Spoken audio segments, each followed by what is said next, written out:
Hey everyone, welcome to Aderaba, Jewish Studies on the Contrary by a couple of adorable contrarians. Yes, adorable. I'm Gilah Kletenik, and I'm here with my co-host, Rafe Neis. So the premise of this episode, the title even, is Have Trans People Always Existed? The View from the Rabbis. That's right. And before we even get into that, I think it's important for us to state the obvious. This is a really trying moment for trans people here in the United States. They're under attack. Their very existence is being undermined. And this is particularly acute, of course, for trans youth in the aftermath of the Supreme Court decision that upheld bans on gender-affirming care for trans youth. Right. In a way, the moral hand-wringing is always, what about the children, right? And in the latest regime, it's protecting women and children. So it's that double sort of the vulnerable among us. But of course, the other side of that coin is this inciting this fear and quite vitriolic characterization of us trans people as groomers or people, even just parents who are being affirming of their children's gender, right? They're being characterized as child abusers. So the vitriol and the anger is being turned towards adult trans people and any adult who's affirming of trans people. That's right. What do the rabbis have to do with trans people? And what exactly is the premise of the question that frames our episode? Have trans people always existed? I think the title is kind of cheeky, let's say, rebuff, or at least invitation to pause over the response to transphobia. So one of the responses that we see a lot is trans people have always existed. Non-binary people have always been here. And that's offered both by trans people themselves and by allies. And it includes institutions like Planned Parenthood or GLAAD, right? Or various HRA, human rights campaigns, that is the large LGBTQ equality organization. And I think it's a way of saying, A, you can't eliminate us or them if you're an ally. And B, this is not the new deviant phase. It's not sort of just a phase, right? Because often it's a response to transphobic and right-wing allegations that this whole trans thing is a modern individualist kind of aberration. And that since time immemorial is the counter argument, right? Since the beginning of time, throughout history, or since God created the world, or God created humans and all beings, people especially have always been cis. That's not the language that these right-wingers use, right? They'll basically say, look, Adam was created and then there was a man and a woman. God was made Adam is in the image of God, male and female, right? They'll quote Genesis. So this argument that, in fact, no, that's not correct, is to say, don't bang us over the head with this was always the case. Right. And something we see today is that Jewish trans and non-binary people, in order to resist this notion that being trans or being non-binary is a trend that hasn't always been and therefore need not always be, they turn to who they perceive as their Jewish ancestors and say, well, actually, no. Look at the Talmud. They talk about a variety of different people who don't fit neatly into the sex gender binary. Yes, absolutely. And actually, they'll do this. The Talmud has 5 genders. Seven genders, right? Each for the day, one gender. Each the day of the week. Right. And it gives a kind of venerable history, among other things that are invoked, right? They'll often go to ancient Mesopotamian non-binary goddesses or late ancient Roman priests, right? There are these various cultures that are often invoked. But I actually just want to backtrack. I think you really made a very good point in passing that I want to just acknowledge. The fact that trans people existed and exist is a way of countering the actually quite violent desire that they should not exist. So I just want to sort of stop and say that the moment of the present, not just in North America, but in various contexts, it's not just about legislation and rhetorical and legal vitriol. It is about eliminating people. It's about saying, you don't exist. You're not real. And if you do exist, we actually would rather you die.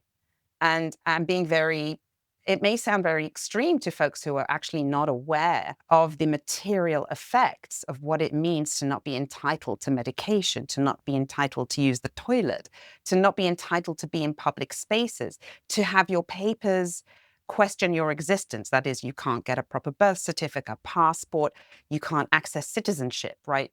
That these are ways of negating their homicidal measures. So I just want to sort of, you mentioned it so quickly.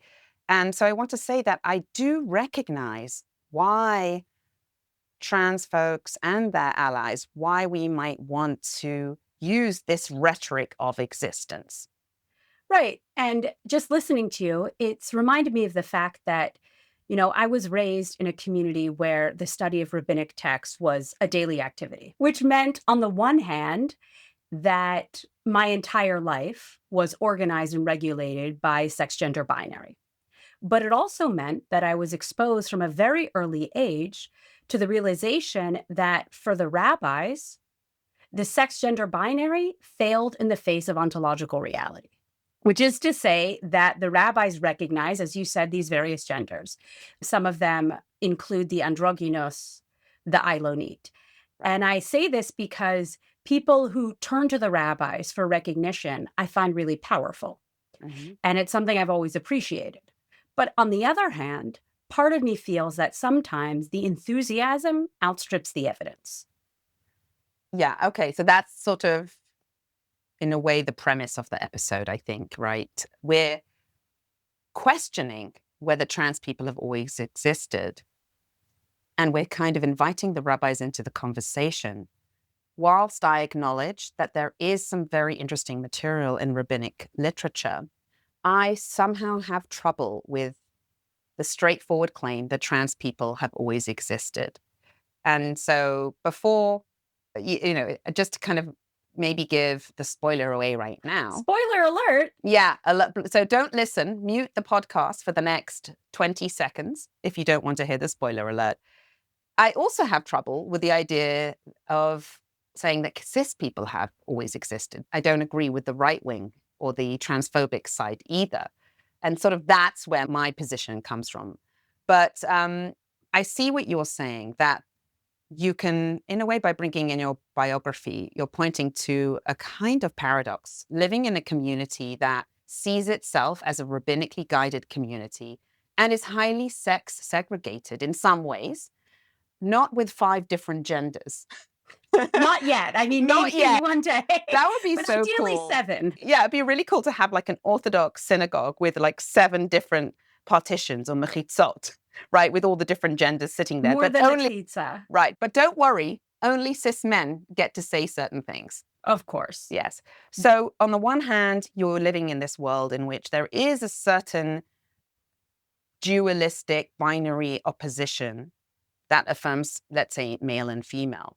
And at the same time, you're actually coming in contact with texts that will very often say, okay, there's this particular obligation that, let's call them cis men, or what some people just call men, that men or maybe teenage boys are obligated to do, and women are exempt. But what about this person who is an androgynous, who is not exactly a man, not exactly a woman, but in some ways a man and in some ways a woman? And immediately when you're studying in this traditionalist community, you face more genders than just men and women. So that at the same time as you're living in a very binary community, there is this figure, and I'm using the word figure advisedly, because I don't think that there's, at least in my experience in growing up in a somewhat similar community, although I think with much less access to texts because I grew up in a more sexist and ancient community than you, because I'm at least 27 decades older than you. But anyway, having grown up in a similar community and faced similar, oh, but what about these people that we know are not quite men or women, don't quite fit into the scheme, I at least never had the sense that we're talking about real people. So there's this intellectual openness that is a resource, but I didn't actually have a sense of, like Shmuel, the androgynous who sits between the mechitza and the door. That's interesting. Maybe another time we could talk about why they seemed less real to you than Did they anybody else. But let's talk about the androgynous, because Okay. we've been dropping their name a lot. So who Yeah. exactly is the androgynous? So as you mentioned, there are these, I guess you could say, categories of people that the rabbis talk about, and whose bodily existence, something about their material existence, defies simple assignment of sex or gender. And we'll talk later perhaps about why I'm using those words interchangeably or together. Sometimes I just say sex, gender, but whose body or whose material existence defies easy assignation as a, say, man or a woman. And it's the androgynous person is somebody who is both andros, a man in Greek, and gynos, a woman, both, let's say, male and female. And it seems to be perhaps someone who has dual genitalia. It's not exactly clear. There are various discussions that allude to what this might mean in a bodily sense. But even if we leave that aside, there is something about them that partakes in both masculinity and femininity in a bodily sense. And the rabbis will regularly want to know, because as you point out, there is that one of the governing, let's say, I want to say matrices or rubrics of rabbinic obligation and entitlement is gender. And it's mostly, but not exclusively, around binary gender. They need to know what the androgynous must do or can receive, right? And there are other figures like the tum-tum person, who most people think relates to somebody whose gender is physically indiscernible. It seems to refer to someone whose reproductive organs aren't precisely clear, maybe covered by skin, so their gender is in doubt.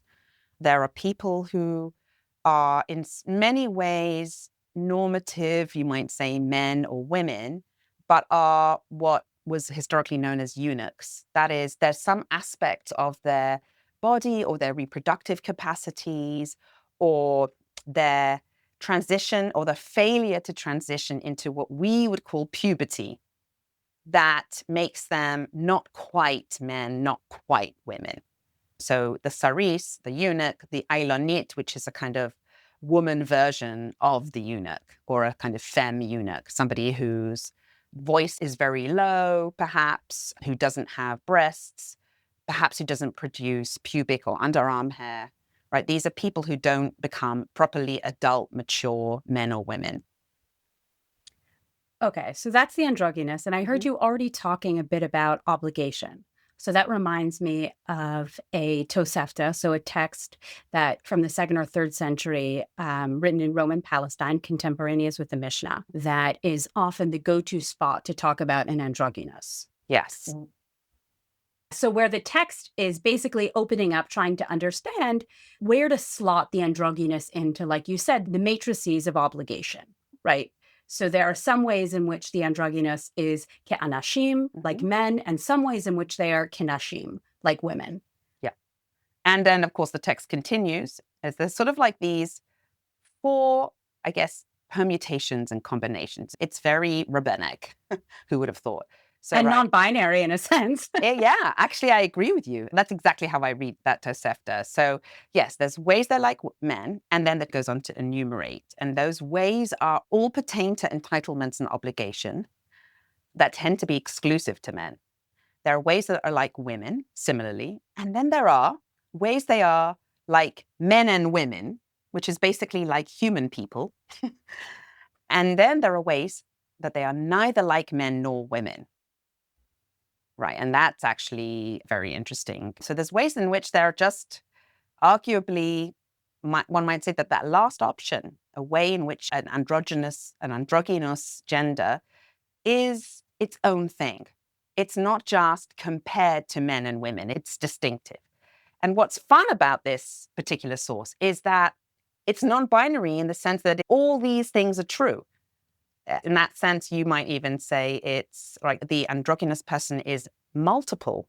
It's more than even two, right? It's very interesting. Yeah, go ahead, Gilah. What were you thinking in terms of that? I guess the reason that it's worth mentioning that source is that it's so often invoked in discussions about the person. But before we go into that source, I wonder if it's worth pointing out that a slightly later text by the rabbis undermines the more right-wing, ever since God created Adam. Oh, yes. Oh, I love this. I think it's mentioned maybe in one of the Talmuds too, but I think this is great. So tell us. Okay, sure. Dam Harishon, Adam, it tells us androgynous haya, which is to say that the verses in Genesis, Zacharu nekeva bara otam, that God created human, that male and female, this particular source reads as meaning that they were literally neither male nor female, but actually both. Right. And androgynous, which is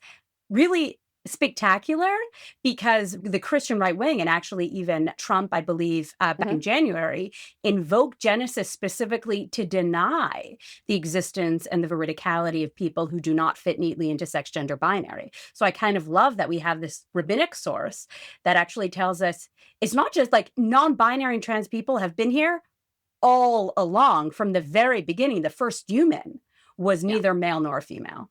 Exactly. And that's actually there is this constant, either explicit invocation of this Genesis verse or a dog whistle by using words like created, right? Or the way people have been created. You're citing this verse. And so this idea that it's not just, I think this is maybe something worth spelling out, that the name Adam isn't just a name. Adam is earthling, human, right? It's a species almost, right? Or a kind. And so there is this idea that not only have, I guess, trans people, or in this case, you might say non-binary, if that's, or some other kind of gender, not only have androgynous people always existed, but in fact, people, the idea of people, to the extent that people are human, right, was from its very inception androgynous. And then actually that same midrash offers another teaching, which I don't think you have to read it together, but that teaching is by a different rabbi who avers that God then, when kind of reads the creation of Eve from Adam's rib, which is in a different chapter of Genesis, by the way, as God doing this surgical operation of severing this gender affirming care? Yes, God did some top surgery, but it's bottom two. Well, who's to say? But God basically separates this androgynous creature, and that's actually the beginning of Adam and Eve, rather than Adam, the kind of human creature. That's when you get Adam the proper name and Eve the proper name, which is almost, you could argue, the question is whether that's so yes, let's transition back into the conversation. Yeah. So let's loop back to the Tosefta, because I actually think there's more here that... well, why are we talking about the Tosefta, other than the fact that people cite it? Oh, because I think there's two important things. One is simply that I just want to state that the Tosefta is premised on the fact that an androgynous is obligated in mitzvot. They are obligated in all the different commandments. The question simply is, what happens in cases that have to do, and most of the cases they invoke have to do with genitalia, with sex, with other anatomical features, where the question is simply, what are their level of obligation? But it says, v'chayav b'chol hamitzvot ha'amurot b'Torah, that they're obligated. And I think it's important to just say that in this regard, there's nothing exceptional about the androgynous. Right. That's right. I mean, the cases that the Tosefta brings, right, where the androgynous is both like men and women, have to do with things like, if an androgynous is killed, are you liable for their murder? Yes. If an androgynous commits assault, are they liable? So in that sense, yes, they're human people, right? And so they are not cut out of the web of obligation, entitlement, and punishment, right? Right. On the contrary, right? I mean, and I think, the Why- rabbis love halakha so much, they try to thrust it onto non-Jews even. So certainly Right. an androgynous Jew would be obligated to mitzvot. Mhm. What is interesting is, for example, the case of slave valuation or valuing for injury. They Exactly. don't fit into the rubrics because enslavement in rabbinic culture is tied to the evaluation of bodies. So is actually repayment for injury. Yes. So that it is tied into an economization of the body that is Kind of like Go ahead. insurance policies today. Yes, right, in a kind of dreadful way. And because those rubrics are kind of along binary lines, they don't fit. And then I guess the question is, does that mean that this is actually one thing I was thinking as you were talking about the androgynous Jew, because that is a presumption. It's not something that just happens with the Goyim. Right? And in fact, we do discuss androgynous animals. We don't really discuss the we, that is the rabbis, the ancient rabbis. But most often when we discuss androgynous humans, it tends to be about, in Jewish context, and often Jews, right? So in that sense, the question becomes, and maybe this is a little bit, I wonder if this was a practical question for the rabbis, is it that the androgynous person can be enslaved, but they have their own metric that the rabbis don't tell us about? Or does the fact that they can't be evaluated in the traditional way, which is binary, mean that they in fact cannot be enslaved? I'm curious. Right. I think traditionally the Gaonic sources and the Rishonim tend to read that to simply be that they're not sold into slavery at all. Medieval, just to sort Correct. of paraphrase Yeah, for our audience. because the presumption is simply that we don't know which valuation system to use. So in a sense, they're saved from enslavement. Yeah. But one could also make, I think, your reading, which is simply that they are in a category all their own, a valuation system that is neither that of men or neither that of women.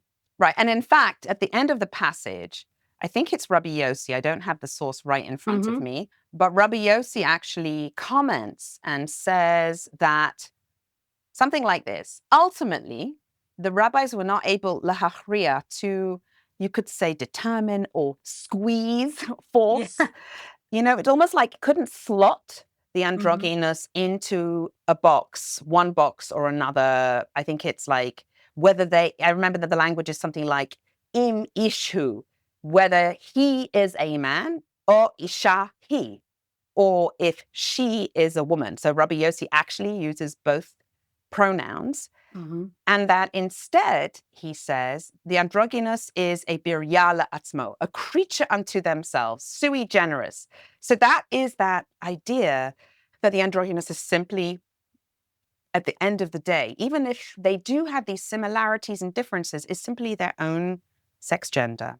It could also mean that actually in the situation, very pragmatic and dreadful situation of enslavement, you can't put them into those kinds of binary evaluations, but they have their own metric, right? So it could be a deep philosophical statement about kind of a third gender ontology that exists, or it could be just use a different metric.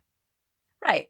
But either way, we can absolutely see why some people see recognition in these sources. It's clear from the Tosefta that there are people who defy the narrow strictures of, the binary sex gender. But there's something else that I think is interesting in talking about slavery. And if you look at the other examples in the Tosefta, it also speaks about the issues of truma, obligations for a Kohen and others. You want to say what truma obligations for a Kohen are? I don't think it's really relevant except to say that it recognizes that there are different statuses, right, within Jews. There are people who are a Kohen, a priest, a Levi, and an Israelite. And I think that's important to mention because every Jew is entangled in a matrix of different classifications or categories. Yeah, I'd love to pick up on that. And I'm hoping we'll get to talk about that in our episode on what I call law and what I think you, Gilah, call law. Is that right? Am I pronouncing it prop? Okay, I'm not even going to try and do law. And by that, I mean that a conversation about how Rabbinic halakha, which some people translate as Jewish law, Wrongly, works. check out our episode on the topic. Yes, exactly. So I think that what you're pointing out is that when people read this source about the androgynous person, and in general, when they read rabbinic literature, they often privilege, understandably, I think, the idea of binary gender. And in a way, right, when we were talking about our own community experiences, one way of talking about it is to say they were highly gender segregated in a binary way. And I think that it is very much the modern experience. But then when I look at these sources, and even this source that is trying to fit this, let's say, third sex gender into what is a system primarily designed for two, it's very easy to forget that there are many other categories that are entangled or that intersect with gender, Intersectionality. halakha, in the sense that, and I mean, what is intersectionality? It is recognizing that many people or events occur literally at the intersection of more than one vector. And we may privilege binary gender as a vector. And in reading about these figures that do not fit in the primary binary gender vector, we still might end up privileging it. But in fact, you read closely, and there are many other categories or statuses that inflect what it means to be a person. Obviously, Jewish versus non-Jewish, human and non-human is a big one. You could be an animal, you could be a demon, you could be a human, you could be an angel. Yes, you could be all those things. We know very, very well that non-binary demon. They're a good friend of ours. You can be, if you are an Israelite or Jewish, you could be an Israelite, you can be a Levite, you can be a priest, right? A Kohen, and that's a trinary. You can be, and we see that also in this passage, married and unmarried. That's extremely important. In other words, if you inflect that with gender, then you'll be a householder or a wife, which is not just a gendered thing. That is to be a wife or the head of the house is to be a member in an economic unit. You can be free, you can be enslaved. You also move through life. That is, you don't start off being a woman, right? You may start off being assigned female or a girl, but you may not go on to develop certain kinds of attributes that would classify you exactly as a woman, right? We spoke about the Saris and the Ailonit, these sort of eunuch folks. So I guess what I'm trying to say is that whether it's in terms of life cycle or temporality, there are many ways in which you become various, but just simply by living and your body shifting, your gender you're not just, binary gender doesn't do justice to the various stages of life that you will go through. And gender itself doesn't do justice to the many other statuses that inflect your obligations, your entitlements, and your liability. That's actually the word I was looking for when I said punishment. Right. So I wonder why binary gender is looming so large when, in fact, it clearly was not the only factor for the rabbis. Yeah, I mean, the obvious response would be that it's the most relevant and salient today, right? The difference between men and women is reinforced everywhere you turn, whereas that between an Israelite and a Levite or an enslaved Hebrew and an unenslaved Hebrew simply isn't. So I think some of that is just that people today are familiar with the sex gender binary. And we see this in some scholarship, right? Where there's this focus on sex gender as the pivot of the rabbinic system. And that never spoke to me. And I'm hearing you, and what I like about your kind of intersectional approach is that you're recognizing how sex gender matters to the rabbis, but only as part of this whole palette, right, of other identities and classifications. And I think that's really important. As you talk about like free and enslaved, and kind of, and as I think about like the economic aspects of, let's call it identity or categories, right? It makes me think about how little economics or class analysis is used to, I guess I'm sort of thinking this thought in real time. So I'm not sure I have it completely formulated, but there isn't such a strong tradition of scholarship in that. It's not that it doesn't exist, but that really takes seriously enslavement, householding, and the economics of domestic arrangements and local markets. I'm just kind of wondering whether there's almost like the version of a Marxist analysis, but that one that sort of is intersectional. It doesn't just make class everything, but that can hold all these different vectors of how a person comes to be a person. I'm just, I'm not sure quite how to articulate the thought, but I think there's something important there. And there are some scholars I'm aware of who really do take that seriously, but not so much people who read rabbinic sources closely. I mean, I think there's been some attention to enslaved people, but I think that part of that is because there's this fixation on sex gender as the pivot of the rabbinic system. And so people who want to uplift marginalized voices focus on, women in rabbinic literature, which I know you find a bit problematic. Yeah, I guess I feel like that was a very gentle goading, and I accept it. I accept the bait. I mean, I'm happy to take it on myself. No. We'll give this one to you. Okay. I mean, I think that, so in a way, what you're getting to here is, at least, I guess, the premise of this episode for me is that binary gender is anachronistic to rabbinic sources. That's the bottom line. That the truth is, to the extent that I have a problem with saying trans people or existed, at least in ancient Jewish sources, it's that what often accompanies it is the premise that men and women or girls and boys have always existed. We're just going to add the trans people to the mix. And don't worry, they're just a minority. There's been one or two, maybe one in every... It's DEI. What was that? DEI, exactly. DEI. Right. In the sense of DEI, by that, I think we both mean a tokenizing rather than... And so the problem that I have is basically the assumption that the category of man and woman is something that on which we can so thoroughly count and trust that we just look for it in the past. Or maybe it's slightly different, we say to ourselves, and then we call that different ways of gendering. But don't worry, the sex is the same. And the premise is that there's this hardwire binary difference located in the body, or is it chromosomes? Oh no, maybe it's also a bit culture. We kind of have these various competing ideas, actually, of biological sex, which, as we know, don't always cohere, right? We know that because you have to test extensively to decide if somebody's a man or a woman. And it's not always actually obvious.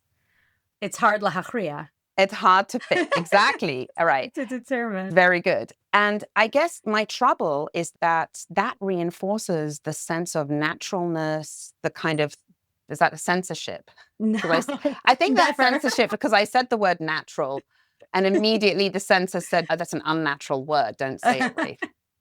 And so I guess this is a very long way of saying that whilst I really appreciate the feminist project to look for women in the past, I fear that it can very often unwittingly naturalize the idea of what women are and reinscribe cisness as the default. And sometimes I think there's small little ticks that give this away when in such scholarship words or phrases like real women. Oh, yeah. Oh. Because that, to me, sets the hairs on the back of my neck. I mean, that's just turf language now. Like, I don't know who could... I don't think it's meant that way. I think it's often in scholarship that by folks who are very strong allies, but do not realize that this kind of essential idea of realness and experience, which, by the way, shout out to some very traditional kind of feminist scholarship by Joan Scott, both on the category of being a woman and also on the category of experience. that as something that you can access necessarily, especially in the ancient world. So this is a very long way of saying that I would much prefer a kind of radical agnosticism about gender rather than a kind of comfort and taking for granted that men and women have always existed and, okay, we'll add some trans people. Okay. I want to get rid of all the confidence and make us, yeah.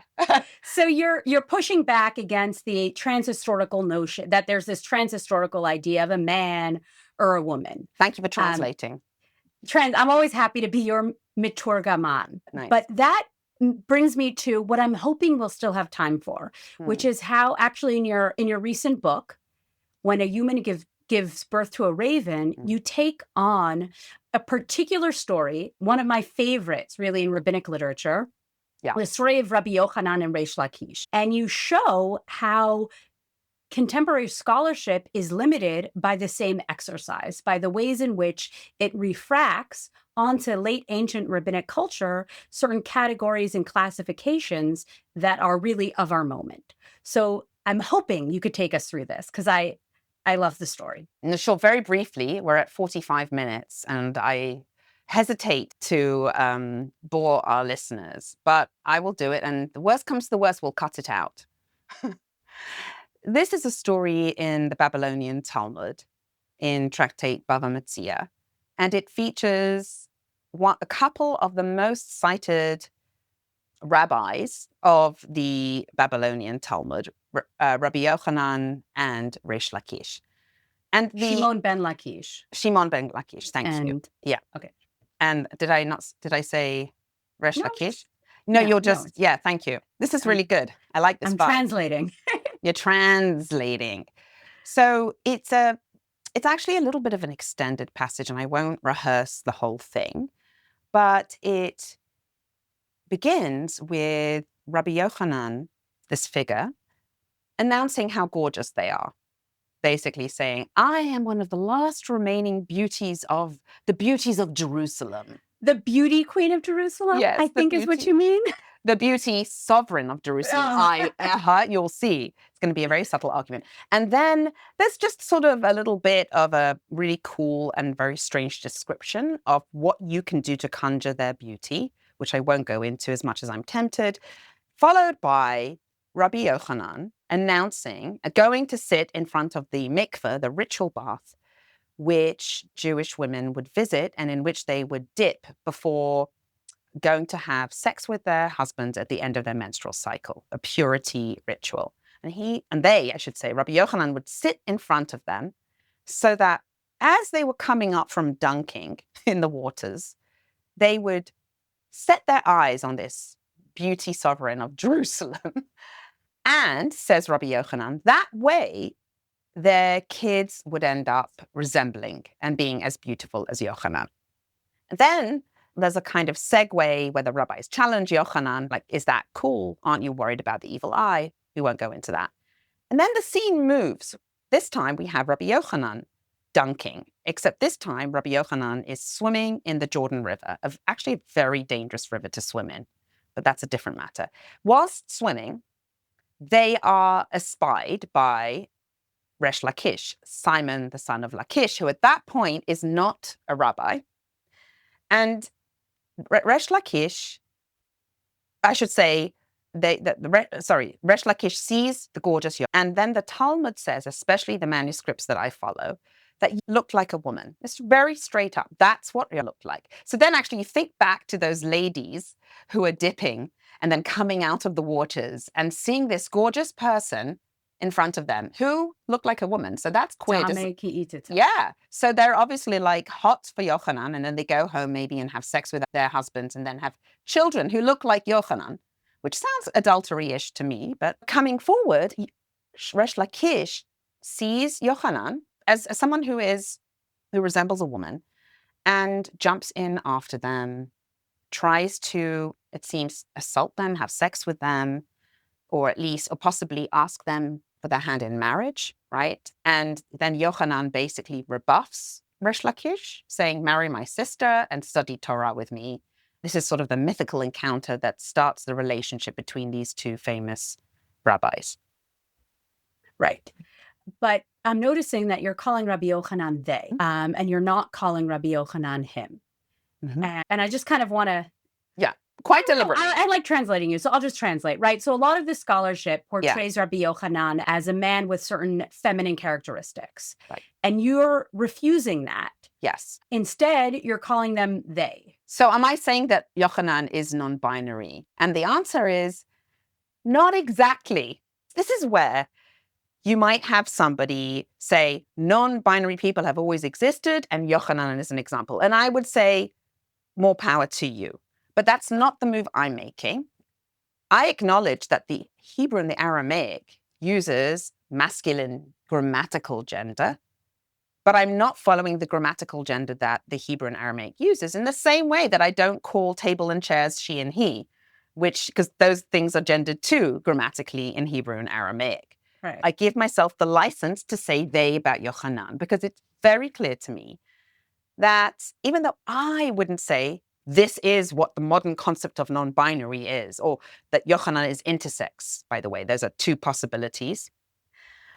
I don't know. I'm agnostic about that. And I don't even know that I want to fix the idea of contemporary binarity so much as to then be able to find it in the past. But what I can say is they, in the sense of refusing to assign Yohanan binary sex. They, in the sense of taking the text seriously when the text says, this is what they look like, a woman. And yet the text uses grammatical masculine gender. I take that seriously as evidence that Yohanan is not exactly cis. Right, so that's the move. It's opening up space from more than men and women without diagnosing Yohanan as this or that gender. That's not my job. I'm not in the kind of forensics business of like assigning sex. I'm not on the Olympics committee. And I'm also, not on the Trump visa committee that just checks what were you born as. That's not my job.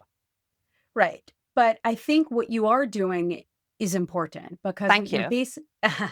What you're basically saying is, let's pause for a moment, right? Let's take a little distance, defamiliarize ourselves, and try to approach these texts without simply projecting our own categories and classifications on them.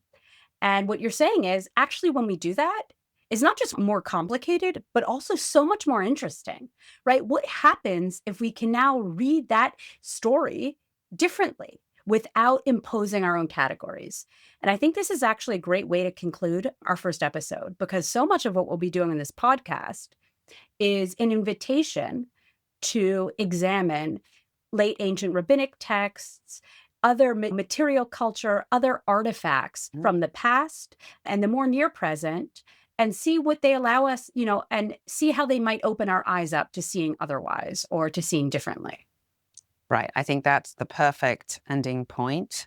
And, maybe it will even allow us to venture the thought that maybe cis people have never really existed. And perhaps that is the illusion that needs to be unseated. At the end, I'll say one more thing. At the end of that story, what happens is Resh Laqish agrees to this, you could say, Faustian bargain of marrying Yohanan's lookalike gorgeous sister, and tries to then leave the river and look for his gear, which is very clearly a kind of, it is a reference to his penis, which it seems that he tried to, let's just say, sexually assault. I was going to say insert in places unwanted, and he can't find it. And actually, as you speak, I'd like to suggest that is a way of undoing cisness. It's a way of undoing masculinity as founded in the certainty of the phallus. It's a way of undoing the fallacy of sex as biology. Boom. Ooh, do you mean the fallacy of the phallus? Ouch. Yeah, even my puns are unwitting. What can I say? All right. So with that, I guess we're going to wrap up our first episode. Yes, let's wrap it up. I think that's it for this episode. If you want to learn more about sex, gender, and rabbinic sources, I highly recommend reading Rafe's recent book, When a Human Gives Birth to a Raven, Rabbi and the Reproduction of Species. And for a philosophical take on these questions, I highly recommend you check out Gilah's book, Sovereignty Disrupted, Spinoza and the Disparity of Reality. Talk about self-promotion. Thanks for listening, and till next time. Thanks for listening to Aderaba. Music was written and recorded by Dali Muru and the Polyphonic Swarm. If you enjoyed this episode, please make sure to rate the show and leave a comment. It really helps others find us. And be sure to check out our YouTube channel, where you can watch clips from episode recordings. And if something in today's episode got you thinking, sparked a new question, or made you want to keep the conversation going, share it with a friend. That's how ideas spread. You can also follow us on your favourite podcast platform so you never miss an episode. Until next time, thanks for being part of the conversation.